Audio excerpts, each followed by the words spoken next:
প্রিয় অলি, আমার জানালার ধারে একটা বিশাল ছাতিম গাছ আছে। কে লাগিয়েছিল জানি না। ছাতিম ফুলের গন্ধের মাদকতায় ছোটবেলা থেকে বুঁদ হয়ে শুয়ে আছি। গন্ধটার মধ্যে কি যেন একটা আছে। গন্ধটা পেলেই বুকের ভেতরটা হু হু করে। কি যেন পেতে ইচ্ছে করে, কিন্তু কি পেতে ইচ্ছে করে বুঝি না। অনেক সময় বুঝেও অবুঝ হই, পেতে চায় না। কি অদ্ভুত অনুভূতি বলো। এটা কি কোনো অসুখ অলি, নাকি পেয়ে হারানোর ভয়? জানি না। দূর, কি যে সব বলছি সেই থেকে, যত আবোল তাবোল কথা আর কি। এই মুহূর্তে তুমি সামনে থাকলে নিশ্চয়ই বলতে, ওই বাদ দে তো এসব, চল ভালোবাসি, বুঁদ হয়ে ভালোবাসি। তারপর তোমার সমস্ত বিশালতার সহজ কোমল বাতাসে স্নিগ্ধ করতে আমায়। আমি চাই, স্নিগ্ধ হতে চাই, সিক্ত হতে চাই অলি, ডুবে যেতে চাই সেই অতল বিশালতায়। তোমাকে আমার ভীষণ প্রয়োজন, কারণ ভীষণ ভালোবাসি যে।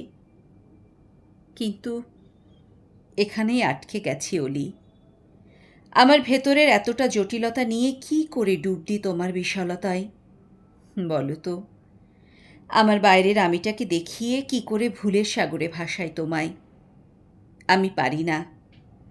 অনেক কিছুই যে সাহস করে নিতে পারি না, দেখতে পারি না তোমার মতো করে। আমার সরল সাদামাটা আমিটা যে অনেক গরল।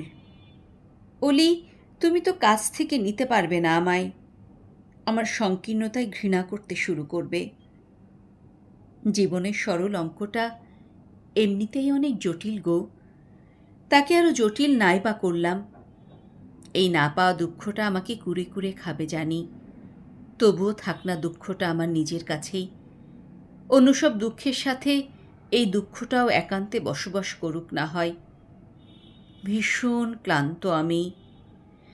তাছাড়া এতটা সীমাবদ্ধতার মধ্যে তোমার এত উদারতা সহ্য হবে না আমার। তার চেয়ে মসৃণ সবুজ সমতলের স্বপ্নটাই সযত্নে বুকের ভেতর তোলা থাক না হয়। এই স্বপ্নটাকে আশ্রয় করেই না হয় বেঁচে থাকি আরও কিছুকাল। সব স্বপ্ন পূরণ হলে হয়তো আর বেঁচে থাকার প্রেরণাটাই হারিয়ে ফেলব। আমি যে বাঁচতে চাই, দ্বিধাহীন হয়ে বাঁচতে চাই। খুব ভালো থেকো, ভালোবাসা নিও, খুব ভালো থেকো তুমি। জানো, খুব ইচ্ছে করছে ছাতিমের গন্ধ তোমার গায়ে মাখিয়ে দিই। না, থাক, ইচ্ছেটা কখনো পূরণ হবে না জানি, তবুও থাকুক ইচ্ছেটা। ভালোবাসার প্রতিধ্বনিতে তোমার সমস্ত সবুজ সতেজ হয়ে থাকুক, স্নিগ্ধতায় ভরে থাকুক তোমার চারিপাশ। যাই তবে, এটি তোমার রুনু।